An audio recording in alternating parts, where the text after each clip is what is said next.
ऐतिहासिक नगरी मिजाना में आशुतोष भगवान महादेव के चरण में आयोजित आज के स्वागत अभिनंदन कार्यक्रम की अध्यक्षता कर रहे आदरणीय मोहसिन जी, इस कार्यक्रम का नियोजन करने वाले संचालन करने वाले सम्मान भाई विजेंद्र जी, इस कार्यक्रम में उपस्थित भारतीय जनता पार्टी के पदाधिकारीगण, कृषक समाज के गणमान्य व्यक्तित्व, सदन में बैठे हुए समाज के सभी गणमान्य व्यक्तित्व, युवा साथियों और इस देश का समाज का भविष्य प्यारे बच्चों, आज जिधर को भी निकलते हैं केवल कश्यप समाज ही नहीं बल्कि भारतीय जनता पार्टी के जो विचारधारा है, भारतीय जनता पार्टी का जो दर्शन है, पंडित दीनदयाल उपाध्याय जी द्वारा रचित एकात्म मानव दर्शन, उस एकात्म मानव दर्शन में वर्णित अंत्योदय के नाम से एक वर्णन किया है श्रद्धेय पंडित दीनदयाल उपाध्याय जी ने। और अंत्योदय अर्थात इस देश की संस्कृति प्रगति का वो व्यक्ति जिसको आजादी से लेकर के आज तक देश और प्रदेश की सरकारों के द्वारा प्राप्त होने वाली किसी सुविधाओं से वंचित रहने के कारण उसके पास न पेट भरने के लिए भोजन है, न शरीर ढकने के लिए वस्त्र है, न सिर छिपाने के लिए छत है। उस दलित, शोषित, उपेक्षित और वंचित वर्ग के आपके बीच के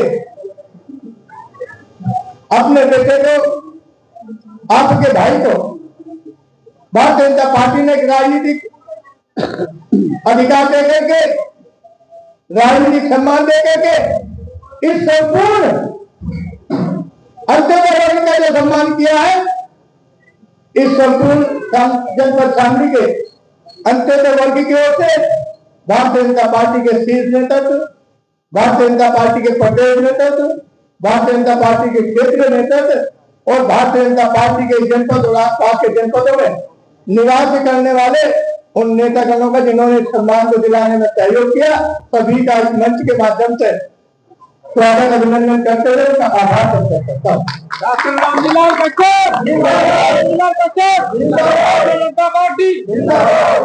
सम्मानित साथियों, मैं विचार करता हूँ कि स्वागत अभिनंदन की बात आती है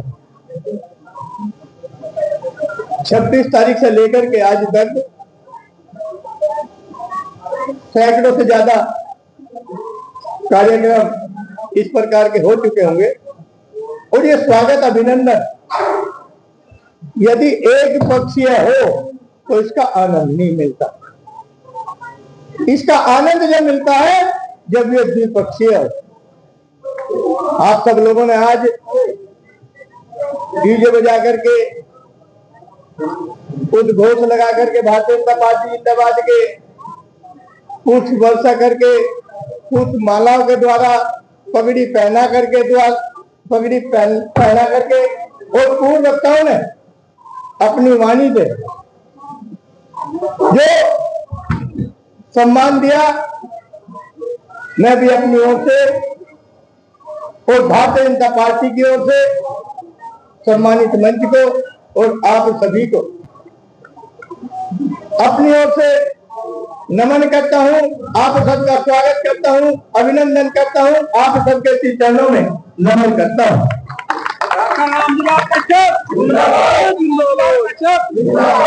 सम्मानित साथियों, भारतीय जनता पार्टी के द्वारा जिला अध्यक्ष पद के रूप में जो राजनीतिक अधिकार 3 चीजें मिली है।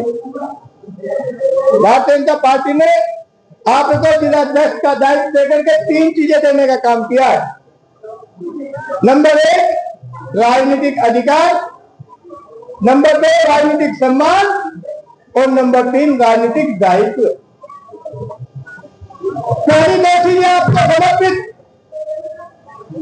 जिलाध्यक्ष पद के रूप में मिलने वाला जो अधिकार है वो आपको समर्पित, जो सम्मान है वो आपको समर्पित। बस एक आग्रह है कि इस अधिकार और सम्मान का प्रयोग करने में इस पद की गरिमा का, इस पद की सीमा का अवश्य ध्यान दें। तीसरी जो चीज मिली, इस पद का दायित्व, उस दायित्व का निर्वहन करने का काम मैं करूंगा। स्वयं आप सब लोग अधिकार और सम्मान करेंगे। भारतीय जनता पार्टी एक ऐसी पार्टी है जिसकी कथनी और करनी में कोई अंतर नहीं होता। जो कहती है वो करती है। जब मैं 1986 में विचारधारा से जुड़ा तो मैं भी एक कार्यक्रम में गया। उस कार्यक्रम में आदरणीय लाल किशन आडवाणी जी का भाषण सुना तो आदरणीय लाल किशन आडवाणी जी ने कहा था कि भारतीय जनता पार्टी सत्ता प्राप्ति के बाद, ये सत्ता प्राप्त हो जाने के बाद, सत्ता में आने के बाद केवल अपने सुख सुविधा का के लिए काम नहीं करती, अभी तो भारतीय जनता पार्टी राष्ट्रवाद, सुशासन और विकास के लिए काम करती है। सम्मानित बुजुर्गों, साथियों, आप सब लोग इस बात के साक्षी हैं कि 2014 से लेकर के आज तक केंद्र में भारतीय जनता पार्टी की सरकार आदरणीय नरेंद्र मोदी जी के नेतृत्व में आई। 2014 से पहले की स्थिति और आज की स्थिति देख के बताइए वो क्या है? कोई अंतर है क्या भारतीय जनता पार्टी की कसरत करने में? भारतीय जनता पार्टी कहती है राष्ट्रवाद की स्थापना। किस राष्ट्रवाद की? सांस्कृतिक राष्ट्रवाद। उस सांस्कृतिक राष्ट्रवाद की दृष्टि से यदि हम वर्तमान 12 वर्षों से चली आ रही सरकार का कार्य देखें तो कभी नारा हुआ करता था, हमने भी लगाया रामलला आप आएंगे, मंदिर नहीं बनाएंगे। और विपक्षी जो उस समय सत्ता में होते थे वो लोग कहते हैं, मजाक करते थे हमारी, ये रामलला ये आएंगे, मंदिर नहीं बनाएंगे लेकिन तारीख नहीं बताएंगे। सम्मानित साथियों, आदरणीय बुजुर्गों, आदरणीय नरेंद्र मोदी जी के नेतृत्व में भारतीय जनता पार्टी की सरकार ने इस राष्ट्र के उस सम्मान को, जिसके लिए 550 वर्षों से संघर्ष चल रहा था, उस सम्मान को दिलाने के लिए अयोध्या धाम के अंदर मर्यादा पुरुषोत्तम भगवान श्री राम का भव्य मंदिर भी निर्माण किया, तारीख भी बताई और जो कहा था वो पूरा करके दिखाया। ये है सांस्कृतिक राष्ट्रवाद की। सांस्कृतिक राष्ट्रवाद की दृष्टि से जब आप लोग देखेंगे तो जगह जगह मंदिरों का विकास करने के लिए हमारे जो जनप्रतिनिधि है, उन जनप्रतिनिधियों को सीधा सीधा आदेश है कि अपनी निधियों से प्रत्येक वर्ष 10 लाख किसी न किसी अपने क्षेत्र के मंदिर की साज सज्जा में लगाना। प्रत्येक सांसद को आदेश है कि अपने संसदीय क्षेत्र के 5 मंदिरों में प्रतिवर्ष कम से कम 50 लाख रुपए खर्च करना है। आप लोग देख भी रहेंगे कि अनेकों मंदिरों को विधायक और सांसदों की विधायक निधि के द्वारा उनका विकास कराने का काम किया जा रहा है। चाहे मथुरा की बात हो, चाहे वाराणसी की बात हो, चारों तरफ जिस समय दूसरे देशों से यात्री भ्रमण के लिए आया करते थे तो ताजमहल देखने के लिए जाया करते थे, लेकिन आज यदि कोई आता है तो अयोध्या धाम में मर्यादा पुरुषोत्तम भगवान श्री राम के भव्य मंदिर में जाकर के भगवान श्री राम के चरणों में शीश झुकाने का काम करता है। सुशासन की यदि बात करें तो जिस दिन से केंद्र में आदरणीय नरेंद्र मोदी जी के नेतृत्व में सरकार बनी, केंद्रीय सरकार का नैतिक दायित्व है राष्ट्र की बाह्य और आंतरिक सुरक्षा को मजबूत करना। आप सब लोग देखते होंगे विभिन्न समाचार पत्रों और ये जो इलेक्ट्रॉनिक मीडिया है, इसके माध्यम से देश की, राष्ट्र की आंतरिक और बाह्य सुरक्षा को सुदृढ़ करने के लिए अनेकों काम यदि गिनाना शुरू करें तो सुबह से शाम हो सकती है, इतने काम किए हैं। और प्रदेश के अंदर योगी आदित्यनाथ जी के नेतृत्व में 2017 में सरकार आई, तो तब से लेकर के आज तक 2017 से पहले की स्थिति थी, यदि आप खेत में झोटा बुग्गी ले गए और खेत में कुछ काम करने के लिए घुस गए तो आधे घंटे बाद निकल के देखो तो बुग्गी खड़ी हो जाती, झोटे का नहीं पता चला था। आज भी है क्या वो स्थिति?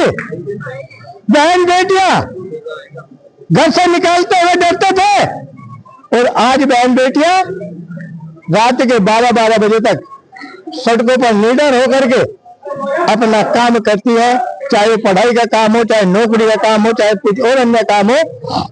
कहीं किसी को कोई समस्या नहीं है। कानून व्यवस्था मजबूत करके सुशासन, जो दूसरी बात कही, उसी को स्थापित करने का काम प्रदेश के अंदर भी आदरणीय योगी आदित्यनाथ जी के द्वारा किया गया।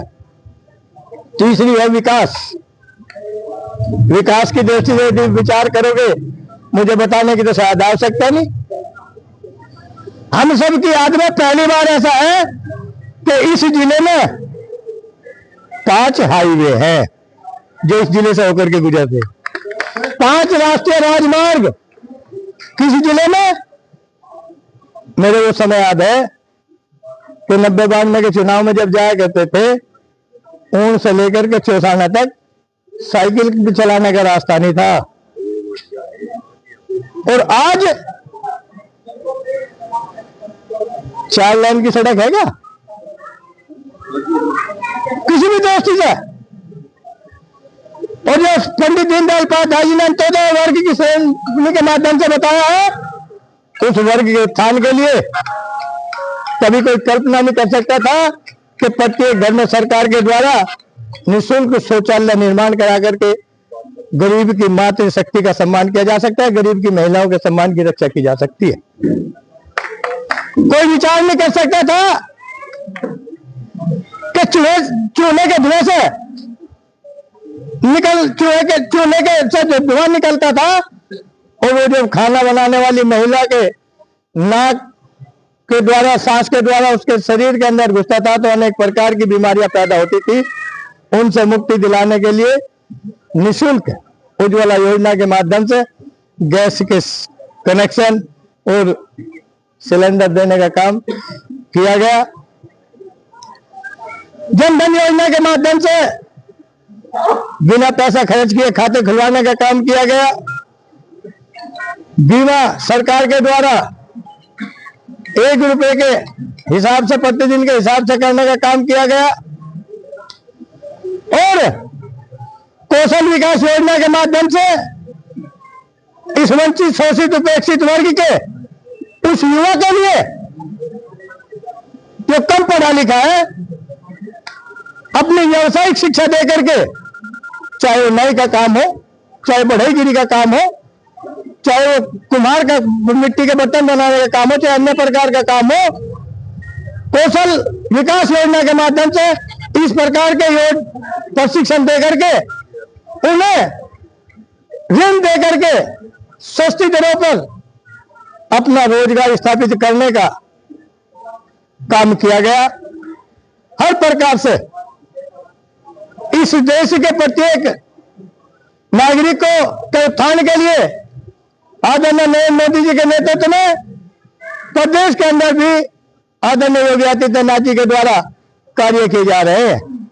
2014 में चुनाव के समय आदरणीय नरेंद्र मोदी जी ने भी कहा था कि देश के अंदर भारतीय जनता पार्टी की सरकार आने के बाद भारतीय जनता पार्टी की सरकार इस देश के गांव गरीब किसान, बेरोजगार नौजवान, झुग्गी झोपड़ी के इंसान और मातृशक्ति के सम्मान के लिए काम करेगी।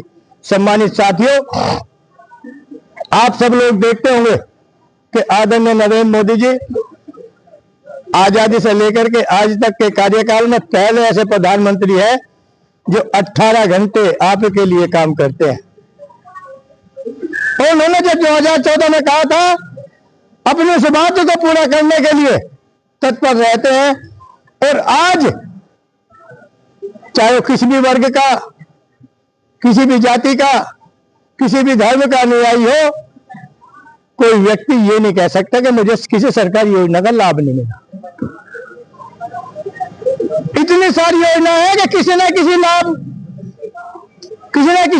योजना का लाभ प्रत्येक नागरिक को मिलने का काम हो रहा है, जिससे आप सब लोगों की आशाएं बढ़ी है, आप सब लोगों का स्तर बड़ा ऊंचा हुआ है। और आदरणीय नरेंद्र मोदी जी ने कहा सबका साथ सबका विकास, 2014 में कहा था। 2019 में कहा सबका साथ सबका विकास सबका विश्वास, और 2024 में कहा सबका साथ सबका विकास सबका विश्वास और सबका प्रयास। बस पहले 3 काम तो सरकार कर रही है। सबको साथ लेकर सबके विकास का काम कर रही है कि नहीं कर रही सरकार? सबका विश्वास जीतने के लिए काम कर रही है कि नहीं? चाहे हमारे आदरणीय मोदी जी हो, चाहे योगी जी हो, काम कर रहे हैं कि नहीं आप सबका विश्वास जीतने के लिए? कर रहे हैं क्या? दोनों हाथ उठा करके बताओ, फिर इतने हड़के क्यों हो? यदि आपको लगता है